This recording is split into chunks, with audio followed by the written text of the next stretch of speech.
Welcome to another episode of Nant Vara Brews. My name is Andy. I'm a beer lover, home brewer based in sunny Cardiff in South Wales. And the name of this podcast is Nant Vara Brews. Nant Vara is a Welsh phrase. It means big brook or big stream. And in a tenuous leak, I like to say it's like a big stream of amazing stories about beer. As soon as you open a beer, as soon as you talk to people involved in beer, you meet great characters and get great stories. And that's what this podcast is all about.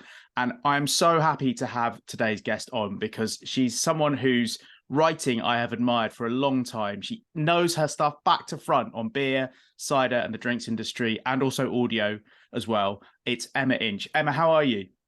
I'm good, thank you. Thank you so much for inviting me on. No, it's great to have you on. And we need to talk first and foremost about a new podcast that you've got going on called Same Again. And I think it's absolutely brilliant what you've done. And there's a really important kind of niche here. So why don't you just dive straight in and tell us about that, how it came about and why you wanted to make it? So it's a brand new podcast called Same Again. And it's in early stages of production at the moment, having a lot of conversations with people, planning a lot of interviews. So it's going to explore the links between beer, pubs, and mental health. And kind of the idea behind that, I've worked in mental health for a lot of my working life. So for over 20 years, I worked in frontline mental health settings. So I've worked in residential settings in the community, briefly in a prison. I worked in homelessness for a long time, and then sort of towards the end of my career was a specialist mental health social worker.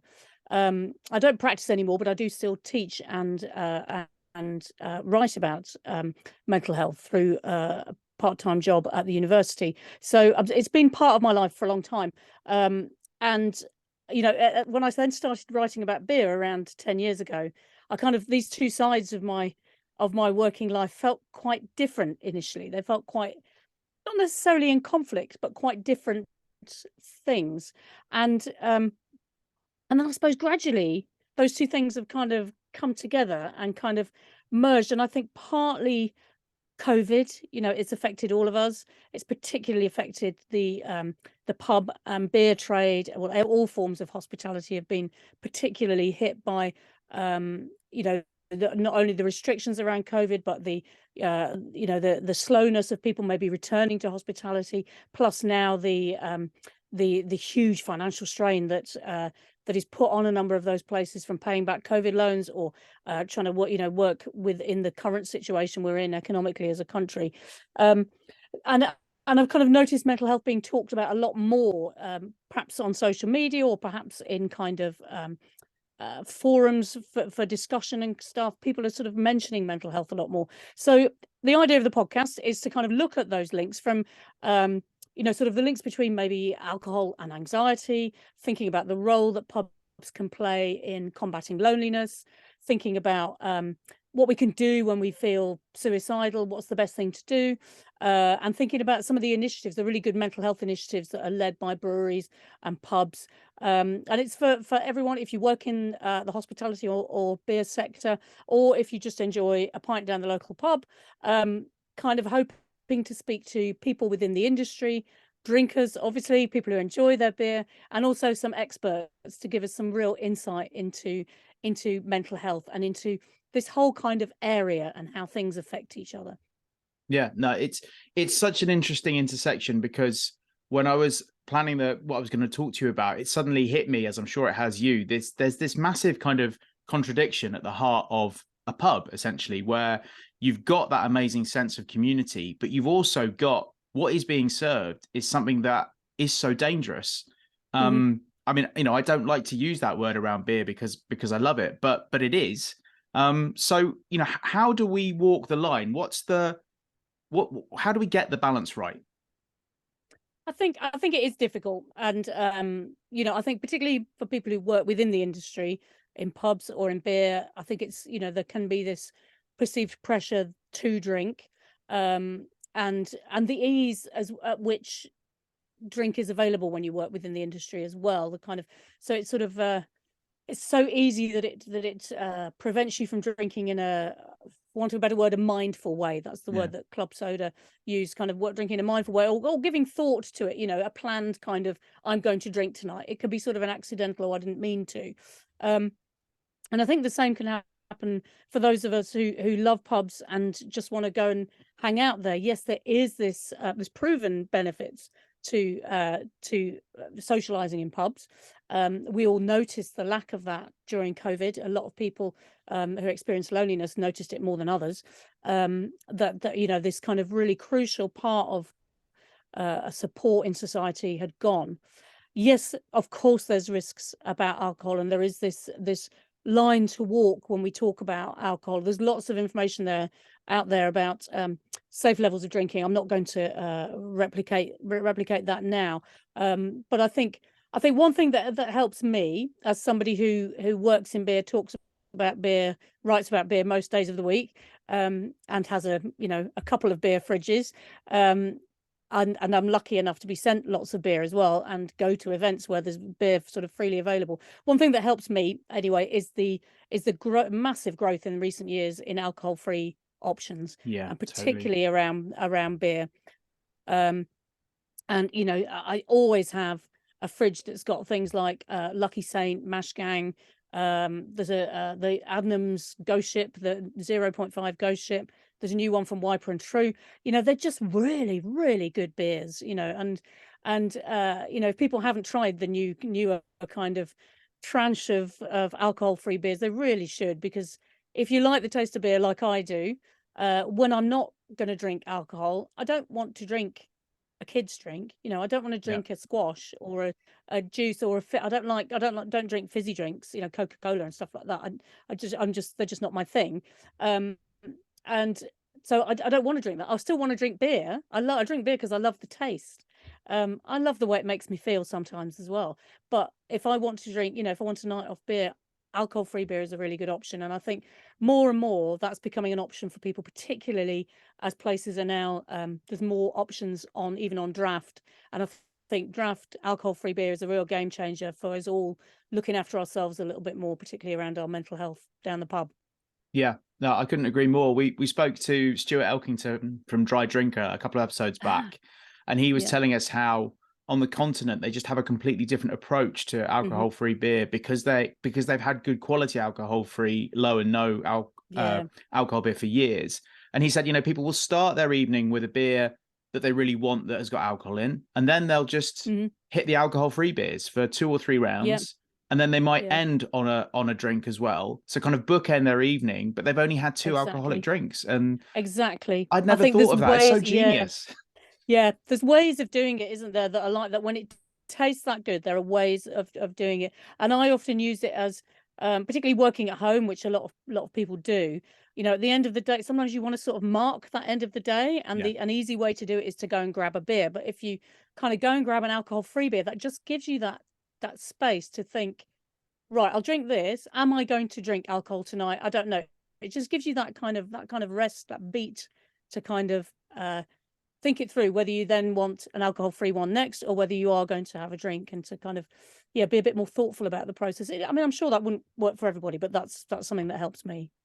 What do you think about the whole craft beer scene has obviously exploded in the last few years and shows no sign of stopping, which is brilliant. But I don't know about you, but I've noticed that the strength of those beers are pretty high, and I've kind of felt at times that there's beers that I want to try, and I want to try, a few, but I think, well, if I have 3 or 4, the 3 or 4 that I want this evening, then I'm not going to be feeling great the next day, and that's not the kind of evening I want. And it was interesting. We in our last episode, we talked to Steve Dunkley, Beer Nouveau, and he was talking about how the duty rule changes coming up could really encourage brewers to brew at a slightly lower ABV. What's your thoughts on all that kind of ABV thing? Yeah, so I grew up with English ale at 3 point whatever % and able to sit in a beer garden and quaff many pints of it, probably too many than I should have done. And that kind of sort of low ABV that is quite nice. It'd be nice even to have even lower in when you're sitting for an afternoon in a beer garden. But I do also like the big flavor flavors of, you know, higher ABV. What I like is being given an option of serve size. So if I like to have a third, if it's a high ABV, then I don't want even a half. I want a third. And to be able to, you know, have tasters of thirds of something does allow you to kind of taste the menu whilst also being quite responsible about your drinking. So yeah, that's what I like. I think it's a shame that not everywhere does that. But I do like it when it does. And I love the measure of a 2/3. So even if it's a fairly low ABV beer, I still often order a 2/3 rather than a whole pint, because yeah, your beer's still cold by the end of the glass, and you know, you have more chance to try other things. I think it's a nice measure. So yeah, I think serve sizes are really important around that. Yeah, Around that's a really helping good us point. be responsible. That's a really good point. And that's what's so wonderful about the beer festivals is that Mhm. you know, you'll get a festival glass that's got a third, a half, 2/3 marked on it. Mhm. And that's the way you drink at a beer festival, isn't it? You've got Yeah, all these casks and kegs racked up, and you think, well, I want to try as many as possible. And so you go and get a exactly. third. Yeah, I just wish exactly. that that was more served, you know, in your local pub. It would be great if a third Yeah. was an option. Yeah. Yeah, I think you're right. And I think that's sometimes why we sort of bulk at these high ABVs and think, you know, God, it's, you know, but then when you think about wine, well, it's rare that you get a beer with as high an ABV as wine. So let's just drink it in smaller measures. You know, I don't want a pint of that. Mm. So, getting back to the Mhm. podcast. So are you about to publish some episodes, or what stage you're at the moment? So it's early stages at the moment. Lots of planning, lots of talking to people, lots of planning interviews. Sorted out a lot of the sort of back end stuff. Yeah, and we'll hopefully be launching. Well, we'll be launching sometime in the summer. Yeah. Fantastic. And for anyone that's listening, that because I think there will be people that are listening, and I know that I've been in this position before, where Hmm. you get into a bit of a negative cycle where your mental health is not great, and if you're someone that does enjoy a beer, it's easy to turn to the beer as a way of escape. But you get caught in this cycle where actually you then just feel worse about yourself, and then the next Hmm. night you maybe drink a bit more. What would be your advice to someone who recognizes that about themselves now? And I think we've all been there. Hmm. I mean, you know, again, every individual, you know, will need their own advice. I suppose what I would say, and what I've seen, you know, over the past couple of years reflected on social media is that some people are really feeling quite desperate. And I suppose that the message to give to anyone who is feeling desperate mental health wise is to get some help. You know, hopefully we are talking about these things a lot more. Hopefully some of the shame and the stigma has gone, although I know it's still there. And if that, you know, the most urgent advice I'd give to you, if you're listening to this and you're feeling very desperate, is to reach out for help. And if you feel that you're in imminent danger of harming yourself, to reach out for help to your to either your GP or ring 999. Go to A&E. Keep yourself safe. You know, I believe that the biggest cause of death for men under 50 is suicide, and that's something that we really need to tackle as a society. And you know, I suppose that's another way where beer and pubs can play a part in helping, because a lot of the people involved in working in, drinking in beer and pubs are men under 50. That's often who I meet during my work, sort of interviewing people and speaking to people. And it's about kind of, you know, reaching out to those people. Can the pub and can the beer industry play a part in reaching out to people and helping them stay safe? Yes, there is this other side. This, you know, we walk this line of, yeah, we need to think about the health factors and the keeping people safe, and the problematic nature that alcohol can sometimes have, and the problematic part it can play in mental health sometimes. But there's also a part that perhaps the industry can play that is quite positive, and that links in with this kind of tackling loneliness and just looking out for each other and supporting each other. Yeah, no, that's great advice. And the other thing that I'd add to that that I've had experience of recently is, and I think this can be quite a kind of drinkery, pubby thing where Hmm. sometimes you just have to say, look, I just want to have a couple tonight.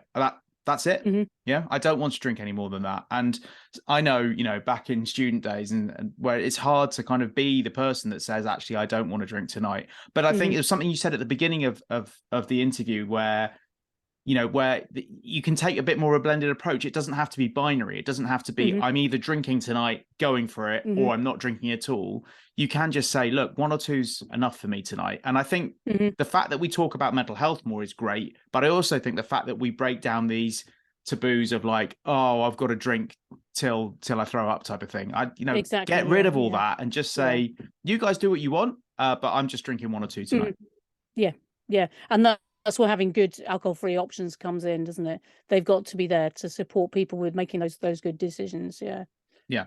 Okay, right. So we're excited about that podcast, but I can't get you on and not talk about your beer writing, which is incredible. And thank you. mean, the amount you know about beer now through the books that you've written and researched, especially, I mean, the one I'm really intrigued in is the Beers of the World book that you wrote. Now, what was that like to research and write and create? So that was written jointly with a number of other beer writers. I can never remember how many of us there were. I think there was 6 or 7 of us in different countries as well. Some of us were in different countries. So it included sort of Pete Brown, Claire Bullen, Lottie Peplow, Roger Protz. This is like the royalty of beer writing around the world, basically. So it was good. I mean, that made it really good fun because we knew how many beers we were allowed to pick each. So of course we could throw a whole load of beers into a pot that we wanted to pick, but of course some of those would be duplicated. I might pick one that Roger had also picked, and or Pete had picked, or there might be 3 of us who'd picked the same beer. So then there ended up, a bit of horse trading and or bun fight, and we decided who was going to get what, and so we ended up with I actually ended up with all of mine were UK based beers. I think one of them might have been brewed in Germany, but for a UK company. But that we had a massive range of beers from all over the world. That kind of, and I suppose also the remit was also to not to pick a beer that you could all only have had in 2010 in some small part of the Midwest America or something, that you could never get again. The idea was to suggest beers that people could, sometimes with a bit of effort, but could find.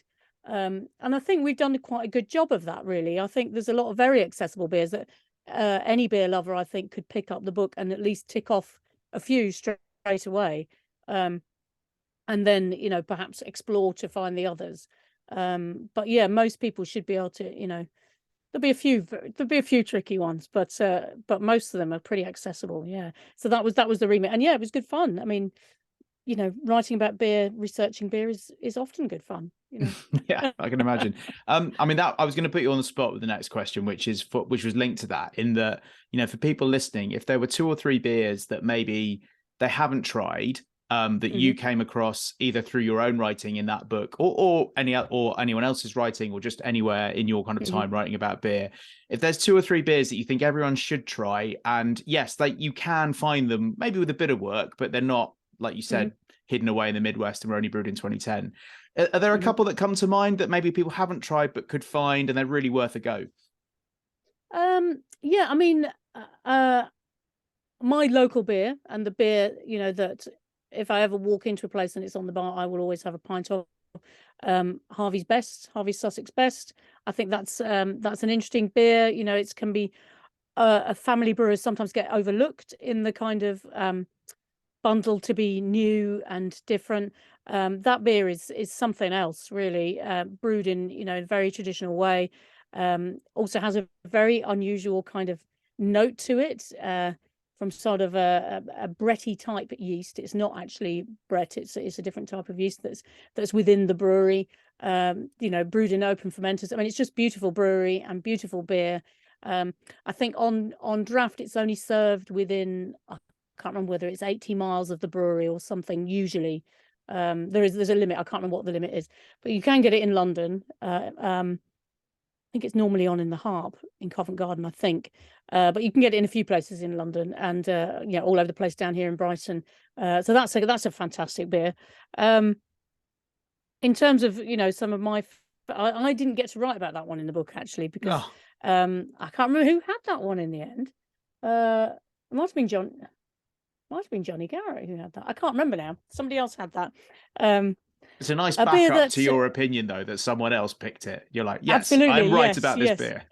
Yes, the overlaps, I think, always make you feel, yeah, that's good. A beer that Roger wrote about in the book and that I've had quite recently. I've got family in Florida, and I drank Cigar City beers when I was out there, and they do a really nice brown ale, Maduro brown ale. They're based in Tampa in Florida, and that's a lovely, lovely brown ale, which you can get. I have checked, you can get that online over here, and probably in good bottle shops who sell Cigar City. Yeah, so that's a really nice beer. Yeah, I mean, one of my favorite beers at the moment over here, and I think a lot of people have tried it because there's quite a lot of fuss about it, but and I think they do sell out every time they brew a run of it. But Elusive Brewery, their Oregon Trail, it's just a fantastic, if you like bitterness, and I love bitterness, massive, as bitter as it can be. It's just a lovely beer, a proper West Coast IPA in a world of hazy pales. It shines through like a glass of gold, and yeah, it's just such a beautiful beer made by such wonderful people. Oh, Elusive Andy are Parker, the head, incredible. yeah. I Oh, mean, they are incredible. And Andy Parker, I think, was voted in some Twitter poll as the nicest man in beer. So obviously that's true. So he's on my target list now to get on the yeah, podcast. So you might have to help. he's, Yeah, might have to help me land him at some point. yeah, he's a lovely guy, and that beer, yeah, any on draft, in a can, whatever, just pour it in my mouth. Yes, it's a lovely beer. Yeah, it's funny that you mentioned Elusive because I'm a home brewer. I started during the pandemic, as a lot of people did, Oh, and excellent. Yeah. and the kind of love for it kind of grew from there. But Elusive, their Level Up, which is the kind of red ale with yes, lots of Simcoe in it. Yeah. That was one of the first brews that I made. And because it was in, I think fantastic. the little camera home brewing book that someone gave me. Yeah. As soon as you say, "Oh, I'm into home brewing," every present you get for birthday or Christmas is like, "Oh, I found a book," and it's lovely because you get all this stuff. But yeah, so it was in there, and you could order the ingredients from the malt miller, and they got it all kind of linked up. Nice. But it just made the most incredible beer, and that was the one that I made where my friends went, "No, you didn't make that, did you?" And I said, "Well, I did, but excellent. So much of why that's good, I think this is where homebrewing is really interesting. If you can brew a homebrew version of something that is made commercially and it tastes wonderful, I think it says as much, if not more, about that original recipe as it does about the skills of the homebrewer. Because look, we've all, as homebrewers, we've all got strange variables that probably we're not even aware of in terms of our water and process and temperature and all that kind of stuff. And if it can still make a good beer from the original recipe, and I just think it's brilliant when brewers like that share their recipes and say, "No, go and make it." Yeah. Well, Andy's a massive supporter of homebrewers. Obviously, he started as a homebrewer and won, was it the Dark Star competition? I think he won in, which gave him the money to set up. And yeah, continues to support homebrewers. He's a great supporter. And yeah, that's a lovely beer as well. Yeah. No, brilliant. Okay, so I mean, the whole reason I started this podcast is because, and I mentioned it in the intro, just the stories, the community that I've encountered ever since I started brewing. And interestingly, I started during lockdown, so I couldn't even meet up with anyone. But even just the forums, and as soon as you ask for any advice, people are just overflowing with helpfulness. What is it about beer and pubs? I mean, because you don't just write about beer, you write about cider, you write about the drinks industry as a whole and pubs, and obviously you've got the wider issues in mind with Same Again as well. What is it about this beery community that is so special and so positive? Can you pin it down? Well, I think beer, my friend Jane Payton, who's also a drinks writer, says it's the most convivial of drinks. And I kind of think, I think part of that is it's kind of lower ABV. So it's not something that, you drink a glass of. It's not the sort of drink you often, I do drink beer when I'm on my own, and sometimes enjoy a beer when I'm on my own. But it's much, it's often something that you drink alongside other people. And it's something that, because it is a lower ABV, it's a slow kind of intoxication rather than something fast and furious kind of thing. You're not on your knees after one cocktail kind of thing. But I think beer is drunk all over the world, everywhere that people live, basically, and it's implicated in the start of civilization as well. This kind of the idea that people got together. I know what it is, and it is. So yeah, this idea that people got together stop being hunter-gatherers, wanted to plant crops. I think for a long time that was talked about in terms of they wanted to make bread of some sort, but there's a lot of evidence that perhaps they wanted to brew beer. They wanted to brew a grain-based alcoholic drink, and they had to settle down in groups to do that. So people have drunk it, as I say, in all parts of the world throughout thousands of years. So there's something about it that really brings us together. And if you couple that with a pub, which are these kind of sort of special liminal places, they're not work, they're not home, they're not somebody else's house, they're a public house, a public space, but one where you can feel that feels homely. When you couple those two things together, I think that's really powerful, and creates this, not always, but often, this kind of atmosphere of friendship, and where you can talk to not only your friends, but you can talk to strangers and reach out to people. And pubs are also places that, the majority of pubs are involved in fundraising, and they raise millions of pounds together for charities every year, all sorts of charities. But, the majority of pubs are trying to put something back into the community as well. So, I think those things are really important. Yeah, definitely. Now, it's funny, we've gone back thousands of years in your answer there, which is brilliant. To kind of dawn of civilization. Let's go fast forward to now, and maybe the future as well. What's your kind of reading of where the UK beer industry is now? Because there's been a lot of breweries shutting, which is sad.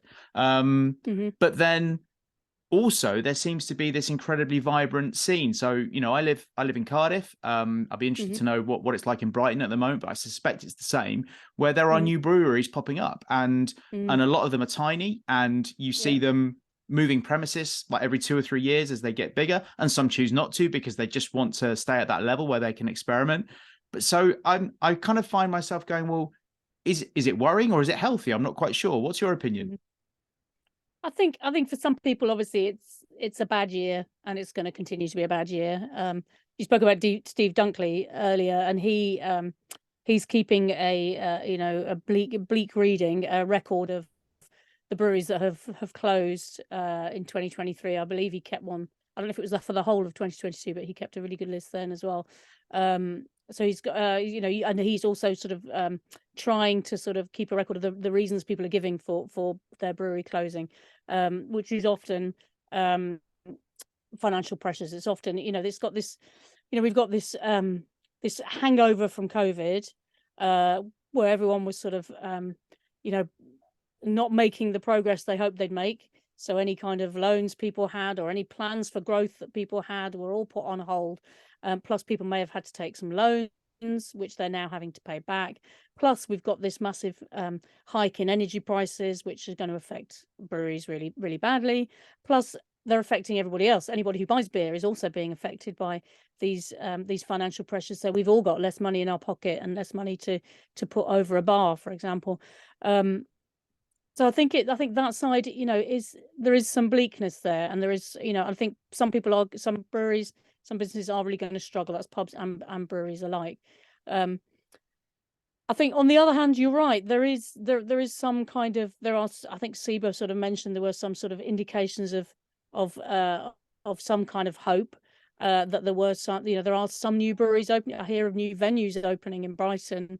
Not every month, but fairly regular. There's been a few new venues, and I think what's exciting, what's to look forward to, is that we're still having this sort of creep back to normal, this creep back to how things were before the pandemic. I think that's still happening. This kind of, I've noticed, particularly St Austell, their Celtic Beer Festival is back this year. Some of the events that we kind of we've missed over the past couple of years are back, and more people are getting out and trying to do things, and we're adjusting again to being all around each other and enjoying ourselves again. And I think there will always be tricky times financially. We know this from living through recessions before, and there will always be creative people who manage to make something from that as well. So yeah, my heart goes out to people who are going to have a really tough year. And I really hope people get through it as unscathed as they can. Yeah. I guess there will always be people, I guess, like us, we both ended Hmm. up in a different part of the beer experience. I'm a Hmm. home brewer, got a tiny little podcast, and you're a writer, and obviously you've got your podcast as well. Hmm. There will always be people interested in it and people kind of joining the industry, joining the scene. So that Yeah. has to be a source of hope. And that made me think, because I don't think I know the answer to this. How did you first get Hmm. into beer? What made it such a passion for you? So I always loved beer. People would say, "Oh, I remember as a teenager not like, as in 18, 19 or whatever, I didn't really like beer. I only liked, I don't know, in their first trips to the pub, they ordered, I don't know, gin and orange or whatever people order. Um, It was and always I cider never at my had generation. that. Like Maybe it's cider, sitting yeah, in a park cider and bench with black. Yeah, cider, yeah, which is just yeah. So I never had that. I always liked beer so as soon as I was old enough, that was my drink. I always liked beer. Obviously at the time it was I was really into real ale. Um, and when I was a student, I became a member of Camera. I uh, I started homebrewing as a student to disastrous effect. Actually, I had bottles exploding in my wardrobe and uh, my jacket smelling of beer for a whole term until I could I get it don't think dry the cleaned. kits were as good back Yeah, then. I think I it started never. homebrewing at a very good time when you can get Yes, all the yeah. equipment cheaply and not muck it up. Exactly, and lots of advice around. So yeah, that was a bit of a disaster. But yeah, always enjoyed beer, and of course when kind of the massive explosion in beer happened 10 or 15 years ago, I was absolutely ready for that, and you know was really keen to kind of explore. I remember going up to Bermondsey. I remember starting home brewing again. All grain home brewing and having better results, and sort of really enjoying getting into different beers. So yeah, it's always been something that's been around for me, really, that I've always enjoyed writing. So it's kind of brought the two together, and yeah, and that's where it came. But yeah, and I know some people. Yeah, I've written about this recently for something else. But when some people go into the pub and they're not quite sure what they want to drink, I always know it's going to be a beer. Always it will always be a beer if I'm in a pub. Um, even if it's something that people would think, oh, why I wouldn't have thought you would drink that. I would have thought you'd go for something quirky or whatever. No, I want a beer. I want a beer. My And my that's mate normally, yeah, my that's mate always has a where I rule. am. Yeah.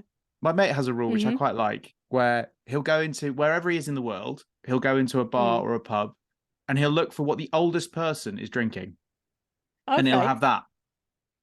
And his That's quite theory is, I good. don't know whether this works at all, but his theory is that you're more likely maybe to discover what traditionally was drunk in that area, because maybe Okay. that Yeah. person's been Yeah. drinking it for years, or that old person is more likely to be have lived there longer. He's got some long drawn Hmm. out theory about it, but I think there's something in it, and I certainly love when I'm traveling somewhere else. That's one of the things I look forward to the most is, Hmm. most places have some kind of beer that is the local brew or what people Yeah. drink. And obviously I love sport. And so, if you go and watch a game of cricket Hmm. overseas, then you just look around the stands and what are people drinking, and that'll give Yeah. you an indication. So there is literally a world out there to discover of beer, isn't there?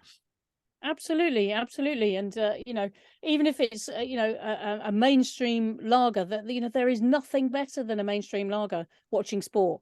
There's and that's what most people in the world drink. I think it's something like 90% of all beer sold or something, isn't it? So enjoy it, I and like that. try different beers. I Yeah. like that lack of snobbery. I think sometimes Hmm. I used to be in a band years ago, and in the music scene, you just discover so much snobbery, and you kind of don't know whether Hmm. am I supposed to like this or am I supposed to like that. But Yeah. with beer, if you like it, drink it. It doesn't matter whether it's the Exactly. best-selling lager in the UK or some Hmm. obscure, small batch brew that you found in the deepest countryside. It doesn't matter, does it? Exactly. Exactly. It's as long as it's making you happy. That's Yeah. what to do. That's what you should do. Yeah.